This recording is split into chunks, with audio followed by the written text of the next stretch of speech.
Baron, Ghost Cat Anzu. Duck, Ghost Cat Anzu, another myth film. Hi, welcome to That Reminds Me Of, a podcast about film and the films that remind us of that film. You're here with Baron and the Doc. Do we need another drink? Yes, we do. Yeah. I didn't see it, but you did. So I'm going to be the interviewer and you're going to tell me about it. Let me tell you about it. So I took the opportunity to bring my family to a myth film. Wow. Which is risky business. Bloody oath, risky.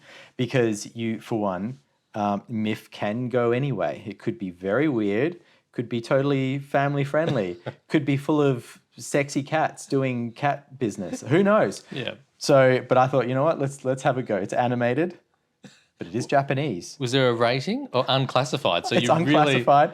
Man, I took a swing. Oh.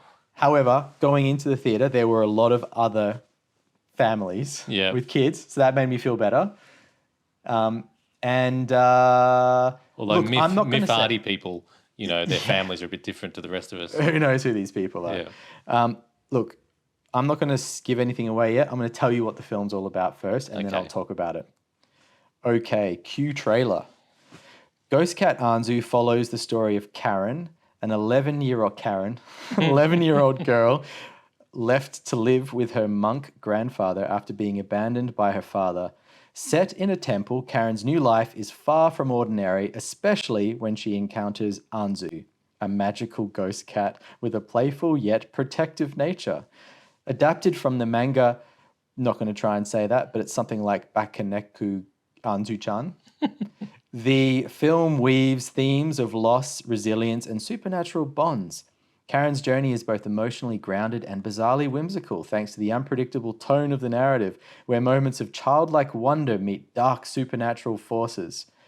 Essentially, Karen and Anzu team up to try and figure out where her father has gone and find her mother, who's moved on to another plane because she's dead, and they befriend other sort of forest spirits, and all sorts of wild things happen. Wow. So it's Astro Boy meets Casper the Friendly Ghost meets Garfield. Yes. Garfield is a great reference.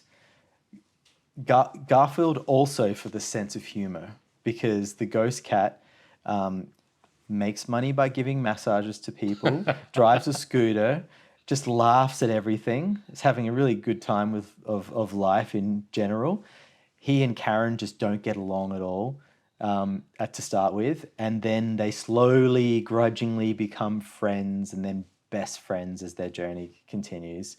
And I would say as a family film, its pace is very slow and it's not easy for kids to connect into this film. It's definitely targeted more at adults, in my opinion.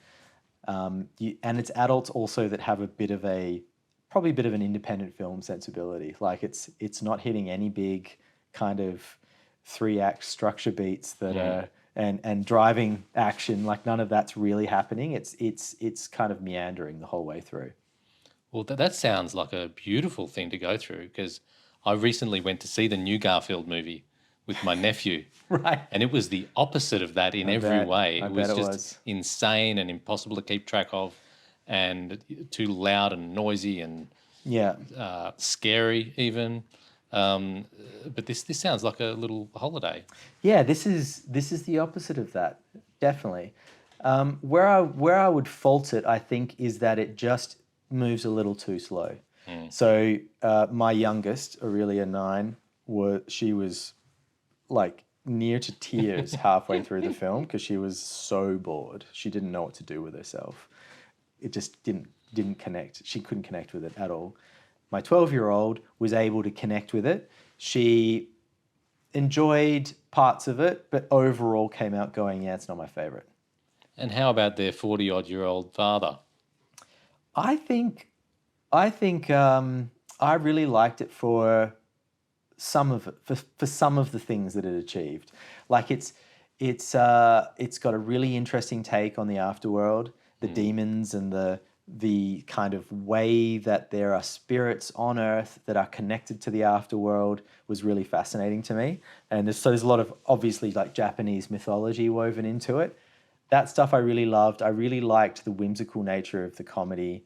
You know, like the cat just freewheeling. Like he'll just have a piss on the side of the road and then have a big laugh, and then he jumps on a scooter and off he goes. You know, so like that sort of stuff was really fun.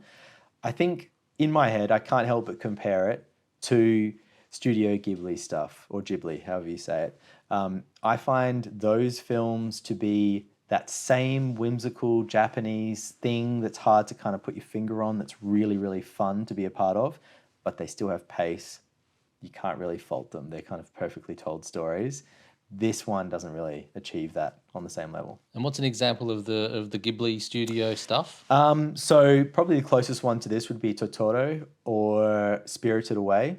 So those are probably my two like closest reminds me of, simply because Japanese anime, it is dealing with the spirit realm and the connection between humans and earthly realm and the spirit realm and the interplay of those two things.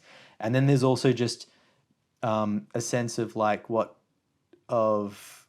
childhood wonder, and then also what it means to be a child in a world full of adults that are all a bit serious and kind of crap, honestly, like up to no good. So, and the cat kind of being a secret friend of the kids, I'm guessing. Yeah, that's right.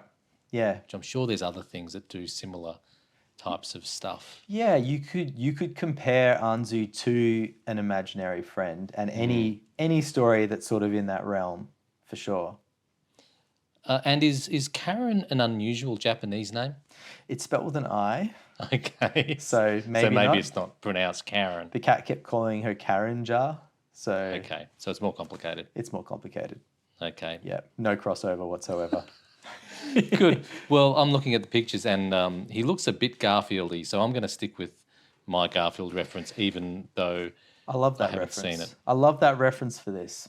The other thing I'll say is I read something about them using rotoscoping and filming actual actors performing the parts, and the audio is from those performances.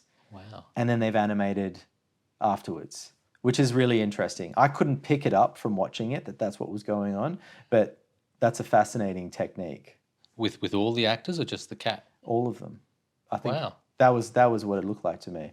So that suggests there's a whole other film hanging around somewhere that's like one of the Disney real life remakes. Yeah, or I was going to say A Scanner Darkly or Waking Life. Waking Life. Yeah. Yeah.